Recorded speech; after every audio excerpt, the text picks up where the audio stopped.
এটা তো হুকুকুল্লাহ, আল্লাহর হক। আমাকে আপনাকে যেদিন আমার আপনার কানে আজান করেছে, আমার নাম আব্দুল করিম হয়ে গিয়েছে, আমি ইসলামের খাতায় নাম লিখিয়ে দিয়েছি,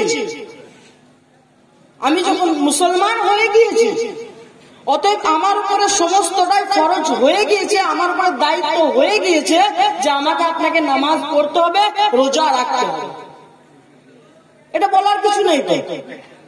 কারণ এখন সোশ্যাল মিডিয়া যতটা ভালো ততটাও খারাপ। যাই হোক, ভালোর দিকটাই আমরা নিই, যেহেতু ভালো মজলিসে আছে।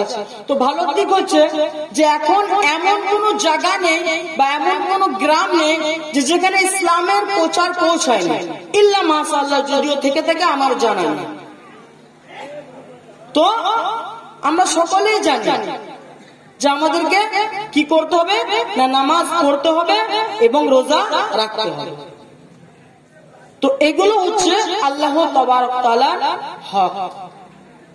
আর এই আল্লাহ তাবারক তাআলার হক আমাদেরকে আদায় করতে হবে। আমরা করবো তো ইনশাআল্লাহ।